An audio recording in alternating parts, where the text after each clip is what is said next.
Before diving into this week's stories, let me first share some of my final thoughts on the UNGA high-level week. Last week, we have packed for the future. It is so decided. We have diplomats sleeping. We have visitors cheering.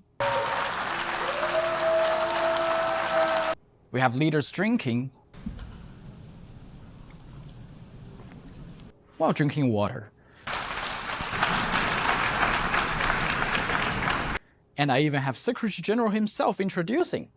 Come here. Huh? Come here. This is the most brilliant Chinese journalist. I feel underdressed.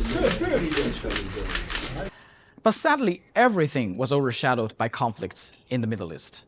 And this is what President of the 79th General Assembly, Philemon Yang, said during his closing remarks.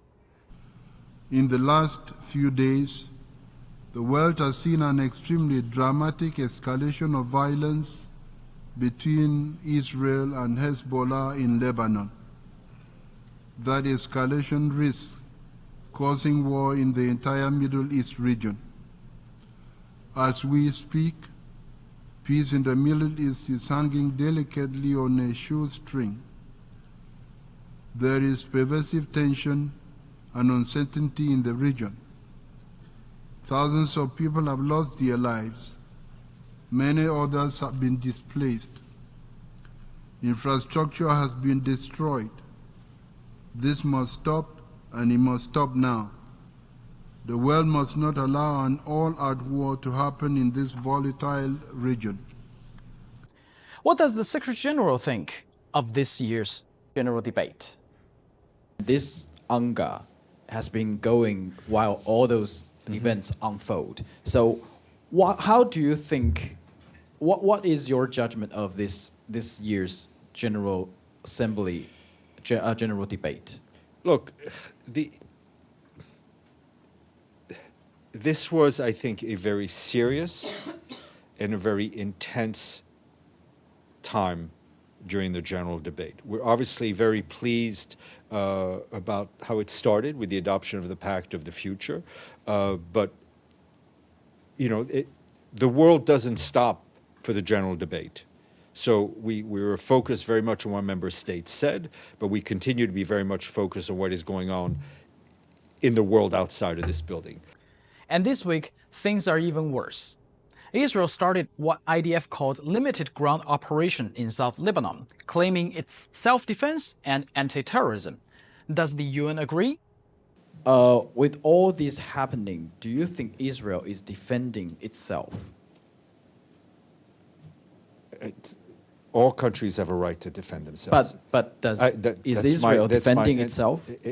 Every country in this region seems to defending itself in one way or another. What we want to see is a de-escalation and a return to a cessation of hostilities. Now, when it comes to conflict between Israel and Lebanon, we have to talk about Security Council Resolution 1701.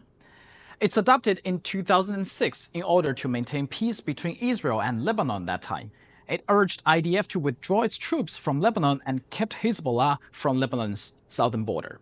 Obviously, given the fact that Israel violated Lebanese airspace thousands of times after that and Hezbollah launched rockets into Israel from southern Lebanon, the resolution has never been fully implemented. So, question 1. Do we need a new resolution to replace 1701 or even earlier resolutions? We have a lot of instruments in place, 1559 and 1701, if they are respected, would of course lead to a cessation, a durable cessation of hostilities. So I don't think that we urgently need a new resolution. We urgently need the implementation and the respect of 1701. And question 2, is there still a need for UNIFIL, the UN mission? What kind of role do you think UNIFIL still can play there? I mean, UNIFIL continues to play an important role in its observation role, in its, frankly, I think still in its deterrent role. But the implementation of 1701 has to be done by all of the parties in this conflict. Well, even worse, Following what's happening in Lebanon, Iran launched ballistic missiles to attack Israel directly. The Security Council held an emergency meeting, and here is what Secretary General Antonio Guterres had to say. Each escalation has served as a pretext for the next. We must never lose sight of the tremendous toll this growing conflict is taking on civilians.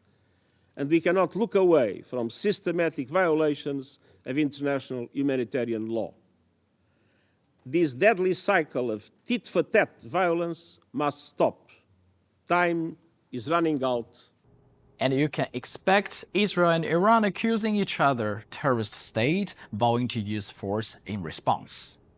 The scale of this attack is unimaginable, and yet Iran is determined to escalate further. This is not just a threat to Israel, this is a threat to the entire world. We will defend our people, and our response will be swift and decisive. Those who attack us will face serious consequences. For every missile fired, we will respond with strength. We strongly warn against any further act of aggression by Israeli terrorist regime against our national security and vital interests. Iran is fully prepared to take further defensive measures if necessary to protect its legitimate interests and defend its territorial integrity and sovereignty against any act of military aggressions and the illegal use of force. In this regard, Iran will have no hesitation. And then, drama between Israel and the UN happened again. Israeli Foreign Minister Katz designated Secretary General of the United Nations persona non grata, banning him from entering Israel. What are some member states' position? I reiterate our continued and unwavering support to him and thank him for his continued leadership and moral compass whilst guiding this organization through such difficult times. This is an outrageous decision. We are firmly opposed to this decision. France did not, so I think we support the Secretary General. And here is the reaction from the spokesperson of the Secretary General. We heard a lot of the Security Council members, they showed their support to the Secretary General. And I just want to hear from Secretariat, what is your response to this designation? Sure, of course, we're thankful for the support that we heard from various member states. You know, we saw this announcement this morning, which we see as a political statement by the foreign minister, and just, you know, one more attack, so to speak, on UN staff that we've seen from the government of Israel. The situation is quite getting out of hand in Middle East. Are we expecting another round of escalation? Who knows? But what I know is I'm going to have my vacation. So don't miss me for the next few weeks. And that's all from me.